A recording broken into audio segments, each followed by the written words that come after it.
Hi, I'm Nan Simonson. Actually, I didn't plan on doing a video today. And no, I'm not all dressed up. These are skirts that I went up the mountain in earlier.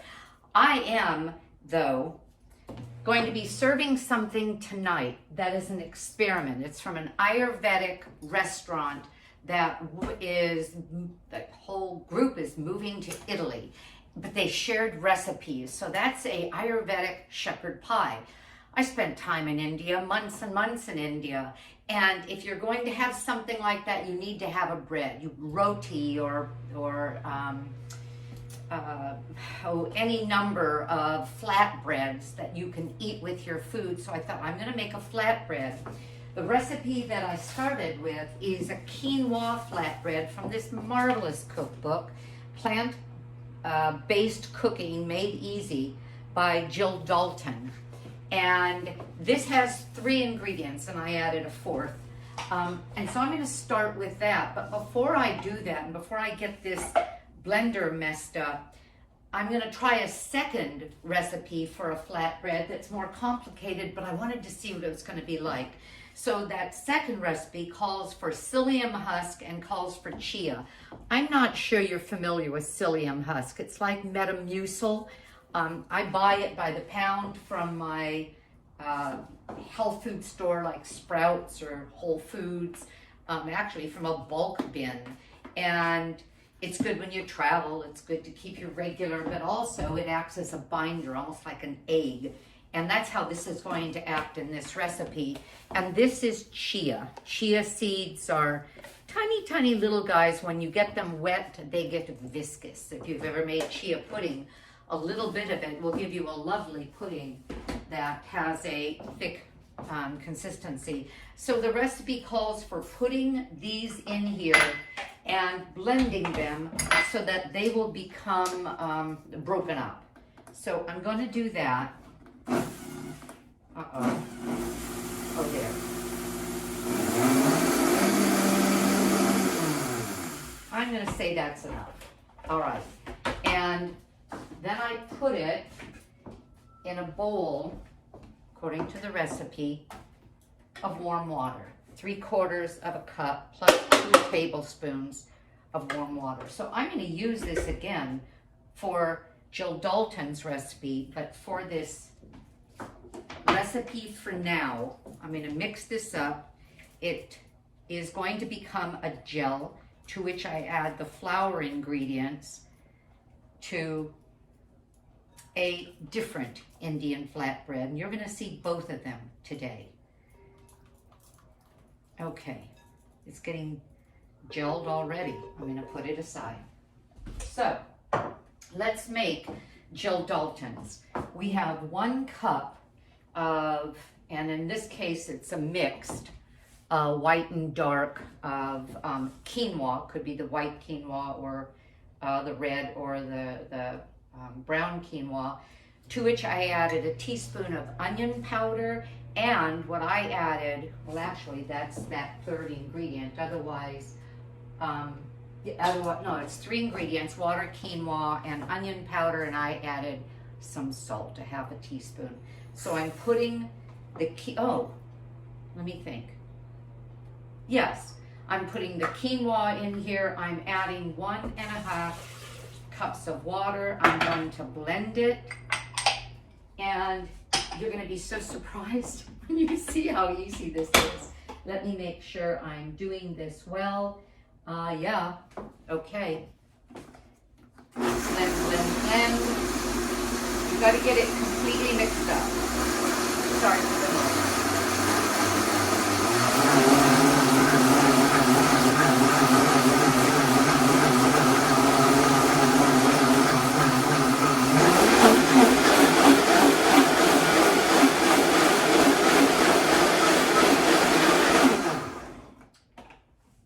To tamp it down. Oops. A high-speed blender is so handy to have. The Vitamix is often on sale at Costco, and it just has a motor that few others have that can take a longer grind time of more difficult ingredients. I think any blender could do this, but for example, my smoothies in the morning, all this chunky stuff, beet and carrots, celery and apple and veggies and just on and on.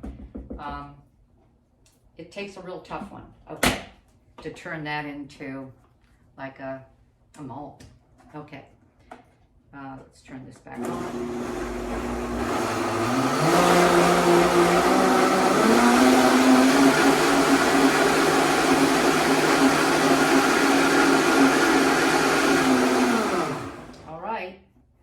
We're done. What I'm going to do now, which as I said may surprise you, is to simply pour it on a baking dish. Some people call these cookie sheets. It's actually technically a jelly roll pan if it has the sides. So we're pouring it into a jelly roll pan lined with parchment paper.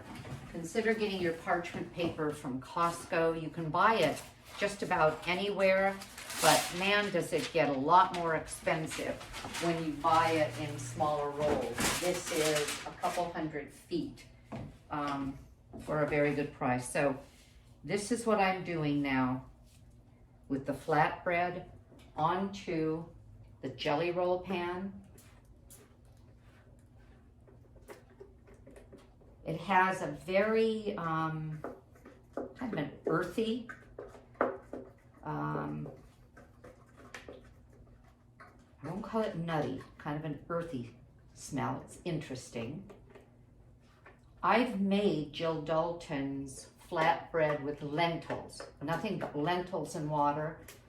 Very nice, that earthy flavor still, because there's nothing to it other than the grain or seed and water and a little bit of flavoring. So I'm pushing this to all sides. Can you see? Yes.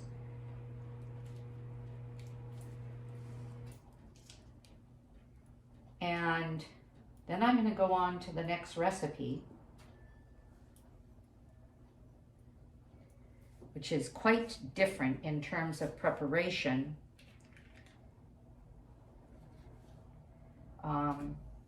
And probably in flavor, but both are going to give me a flatbread for my Ayurvedic shepherd pie.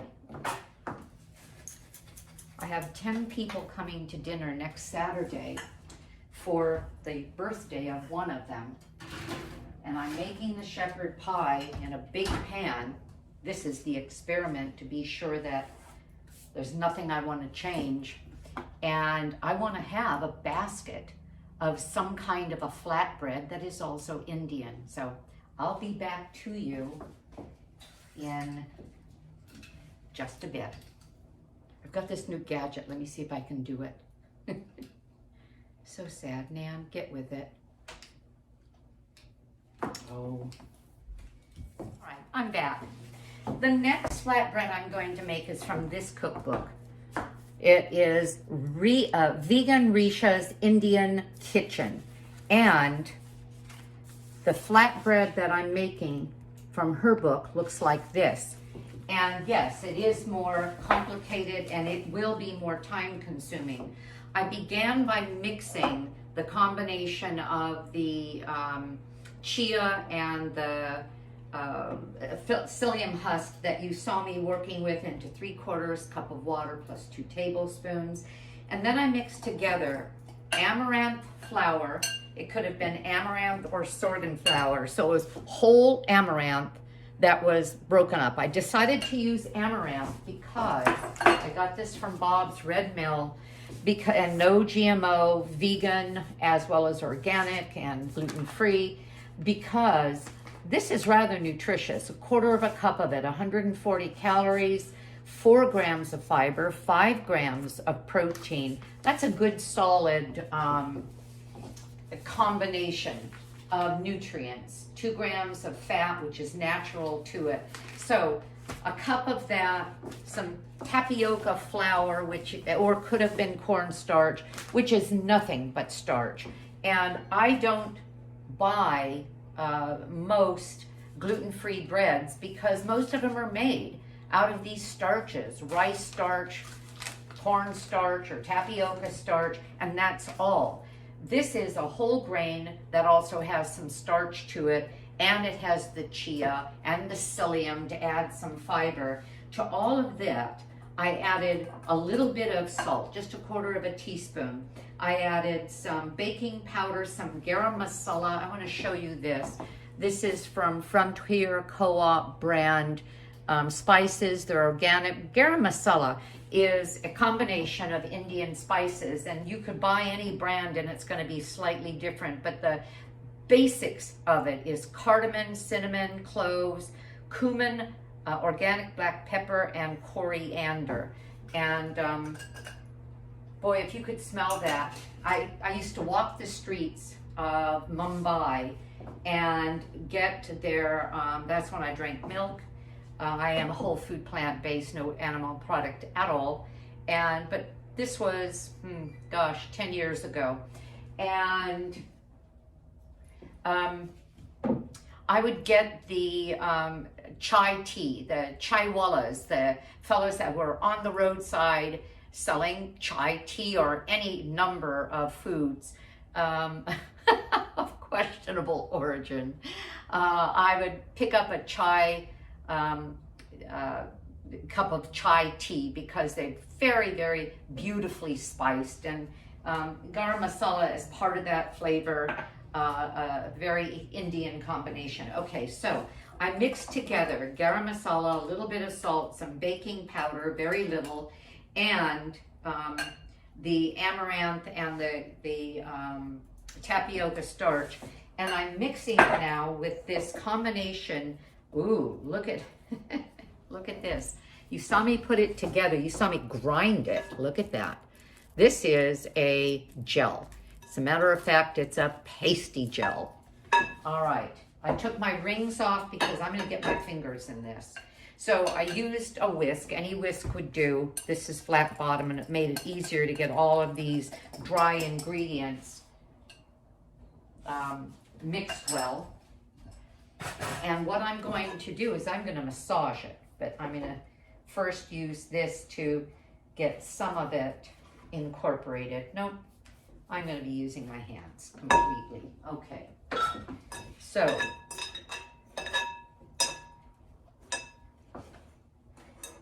it's kind of fun to play with, and as I'm moving it, it's sticky, but then I'm putting it back in a pile of the flour, and then it's dry, and then I move it back to where my hands are in the middle of the paste and it's sticky again. It's kind of fun to play like this. And I'm going to be getting 12 balls out of this. It's arbitrary. I could get fewer, I could get more. But to get about a 6-inch roti, I'm going to make 12 little balls out of it. And this is the type, or this is what is going to take time. I'm going to be rolling them. After I mix this, I'm going to let it set a while. 5 minutes is what they call for. I am not going to be doing anything with this for probably an hour. So I'll be back to you when I'm about to, well, an hour and a half, to do something with it. But I'll be breaking them into balls, keeping that covered so they don't dry out, rolling them. I spent a month at a yoga center in India, in Mumbai. Spent the entire month there, an ashram, and got a yoga teaching certificate, which I never used. That was 10 years ago, right after my first husband passed away, and I was just kind of cruising. It was just a few months after, and didn't use it, but still got the training, and that's when I fell in love with yoga and Ayurvedic medicine. This centuries-old way of looking at health. Okay, now I'm getting this to become a bowl. Okay, so I suppose the easiest way, and I think I'll do that. I think the easiest way for me to get 12 even pieces would be to turn it into a log and cut the log into 12 even pieces. What do you think? I sort of think so. All right. So I suppose what I'll do is cut it in half and then cut the half in half. Will it work that way? Will I get 12? And then each half in, each quarter in thirds. I think that'll do it. All right. So, you want to see what I do to get things in half? For example, I have a half a banana every day, my oatmeal, and sometimes I want to make sure the other half for the next day is the same. So I'll just use a paper towel and then fold it in half, measure the banana, and fold it in half. That way both days I get a nice bunch of banana, okay? So that's each half, and then fold that in half again. And there's another half. And another half. Okay, so if I have 4, I need 3 on each one of them, right? So I'm just going to take each one and cut it into what looks like a third. Some of the roti might be larger than others. And actually, depending on how you're doing it, they're either pulkas or roti. One is that you cook it all the way through when you put it on the griddle. The other is that you cook it partially and then you throw it on fire, your stove, and it pops up like a balloon. Isn't that cool? I'll do both and see. When I was at, and this is why I brought it up, when I was at the ashram, we all had duties. You just didn't show up there and hang. We had duties. And one of my duties was to work in the kitchen doing odd things. Well, one day they gave me roti duty, which was to, because what I was going to say is that, now these have to sit for, sorry about my back, people. I want to make sure they don't dry out, so I'm going to put a wet paper towel across the top. I don't want it touching them. And then a towel. All right. There. You just sit and be good. So what we learned to do is roll out the roti. But you're supposed to do it, and I'm going to put this between the parchment paper because you're supposed to do it evenly. If you do it evenly, you have a beautiful, well, there was chapati, there was roti, they were all, anyway, different types of flatbread. I could never get mine even. They dismissed me from my duty. They gave me other duties. Because my flatbread was not round, and people there expected their flatbread to be round. Isn't that funny? Okay. So this is kind of what I'm coming up with here. And no, my flatbread still isn't round. 10 years later. Okay. And actually what you're supposed to do when you're rolling this, you could put it between the pieces of parchment, or you could simply roll it. You want a thin flatbread. And these weren't even though I did that whole thing about measuring half, half, half. I could see some of the pieces were a little bigger than others. So this is what I'll be cooking. That will be my little flatbread, but we'll see what it looks like when it's actually cooked. And I will be back to you in just a bit. Hello there, I'm back just in time to show you what to do with this flatbread of Jill Dalton's. We're going to turn it out. I'm going to have to get a knife and separate it from the sides, because wherever it touched the sides, not the parchment, it's stuck. So that's a good lesson. Maybe I would let it go up the sides rather than just be cut to the sides. And we're going to turn it upside down, and then we're going to peel the paper off the back, and we'll cut it into flatbread, which I won't do right now. I'm just going to let it cool off. I'll put this here, and I just made an entire plate of flatbread. They're stacked up with parchment between. I've got a conference call in a couple of minutes, so I can't do anything with that now. But it's going to sit, not dry out. And those are the ones that I will cook, and I'll be back with you for that one as well. So Jill's, oh, this is so cool. You can cut it into any size squares.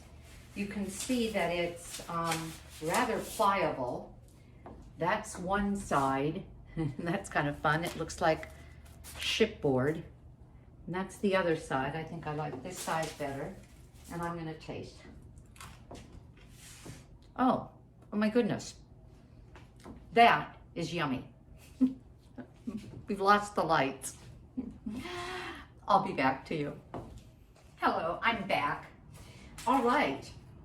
You saw that I flipped the quinoa flatbread out of its jelly roll pan, let it cool. I used a pizza cutter to cut it into squares. Do you see how pliable they are?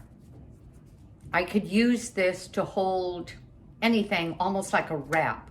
So I could have cut these much larger. What are they? They're water and quinoa and some onion powder and a quarter, I think a half a teaspoon of salt, may have been a quarter, half a teaspoon for this entire bunch of flatbread.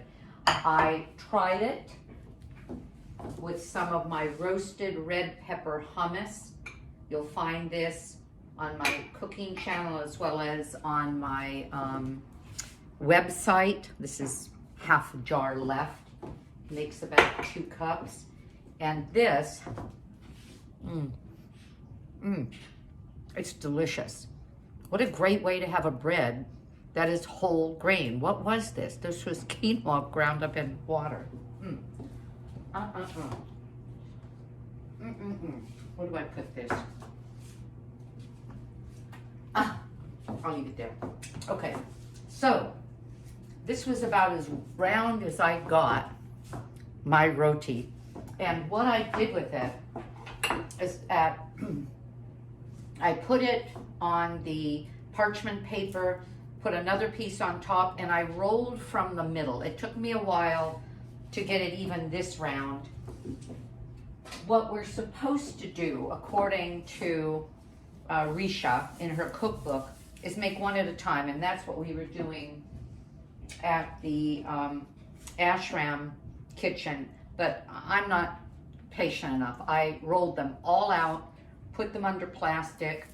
I'm putting them on a griddle that I sprayed lightly with an avocado oil and wiped right back off again. It's a non-stick Presto griddle. I love this thing. It's really quite large. But when I put the first one on, bam, it stuck. So I did this, and we're getting a minor amount of oil in there. This way I can cook a large number at a time. Now we're only cooking them for several seconds, letting them get lightly brown. when I was in India, and a recommendation on her book is to, well, not a recommendation, an alternative, is to brown them completely in a pan. And we used something that was just a steel pan. It could be a wrought iron pan. In this case, it's a griddle. And she said in her recipe, if you get the book, it's a marvelous book. She said we could put these one at a time on a burner, and putting it on the stove burner, I did this with one of them, can allow it to puff up. The air, the moist air just makes it puff. I tried it on 2 of them. They got too blackened. I put the fire lower and they still got more brown than I wanted. And they puffed a little, but not into what I've seen before, which is just a big puff ball. So I'm not going to do that, but if you try this, you can play around with it and see what you think. These are finished. I tasted one, I really liked them. The first side was, it browned slightly differently than the second side, which is just fine. And I'm going to cook the other ones, and that will be it. Easy, fast, a great way to get bread.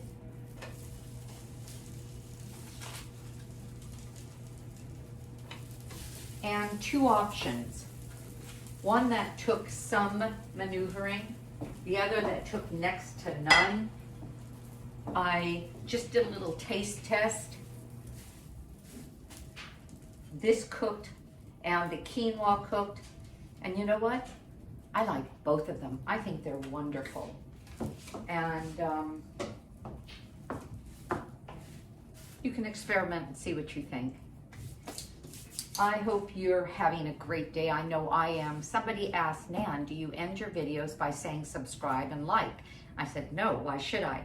And they said, well, because the more of that you do, the easier it is to find your channel, and considering that I have a mission to spread the word that at any age, with the right food, eating the food that loves you back, we can age and live with power. Aging Powerfully is the name of my book.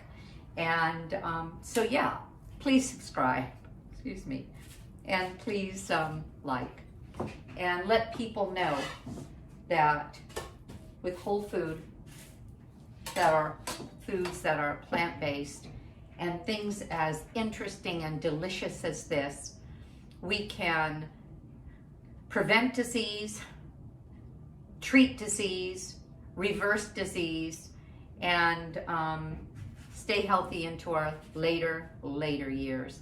At 71, I intend to go decades. Have a great day. Bye-bye.